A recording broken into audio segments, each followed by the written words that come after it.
Emily and the Snowflake. Written by Jan Wahl and illustrated by Carolyn Ewing. It was the morning before Christmas, and no snow had fallen yet. Emily Rosebush bundled up warm. She gazed at a broad, mysterious sky. The sky seemed to be one huge cloud. There must be a hole up there, Emily said to herself. Soon maybe a snowflake will fall and I can catch it. Inside the house, her mother, Mrs. Rosebush, marched back and forth. She was busy hanging mistletoe and green fir branches. "Emily, why don't you go outside?" her mother had said. "You just might find the first snowflake." That was a good idea. At noon, her father returned carrying a brown box with small holes. Emily pretended not to see him shift it to his other side. She kept studying the silver sky. "What are you looking for?" asked Mr. Rosebush. "The first snowflake," said Emily.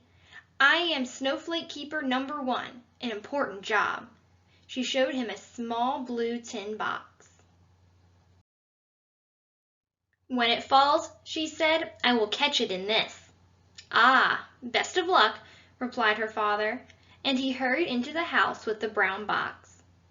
Everybody was in a crazy hurry on the day before Christmas, wrapping or hiding things, but Emily stood outside, waiting to do her special job, to catch the first snowflake. Overhead, the sky hung thick as gray wool. At last the very first snowflake twinkled down. "Come here," Emily ordered. The flake failed to listen.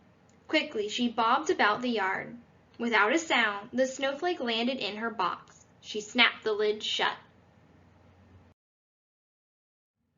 Snowflake Keeper number 1 rushed into the house to show it off. Her father gave an odd cough. "Oh, we didn't hear you." Her mother's hand was on the knob to the cellar door. Emily almost didn't notice. "I have it!" Emily squealed, opening the box. Both parents peeked in. "A lovely drop of water," said her father. "Yes, a fine drop," echoed her mother. "Lock the doors!" wailed Emily. "Someone stole my snowflake!" At that moment a howl rose from the cellar.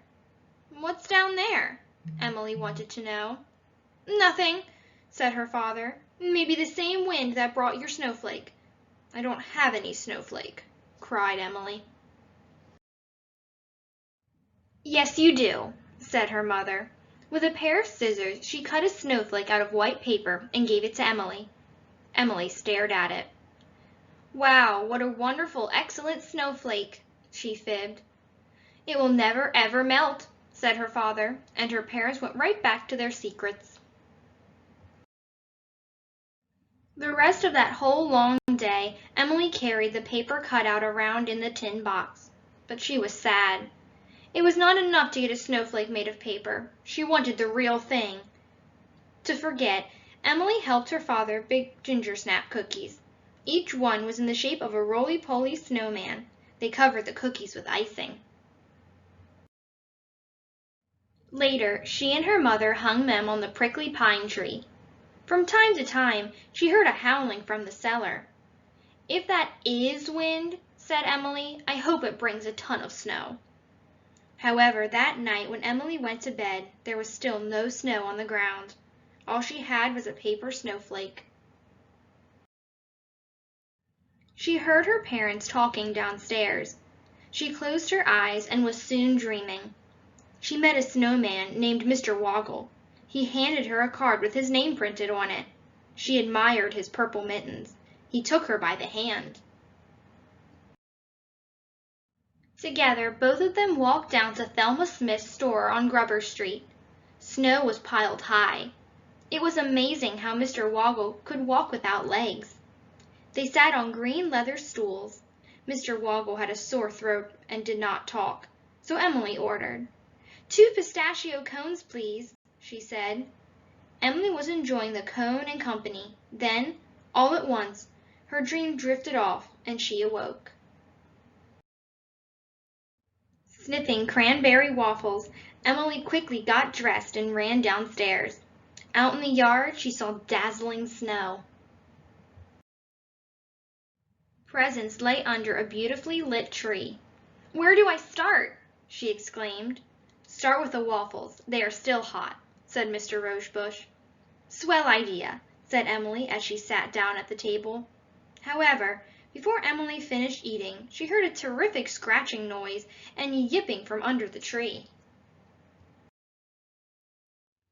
All of the rose bushes ran to the living room. "One of the presents," said her mother. "Is alive," finished her father. Darting under the tree, Emily opened the noisy, wrapped box with strange holes. Inside wiggled a puppy who snuggled up to her. "Can you give him a name?" asked Mr. Rosebush quietly. "Think hard," said Mrs. Rosebush. The dog wagged a frisky tail, and he gave Emily an early Christmas morning kiss. "Snowflake," said Emily Rosebush.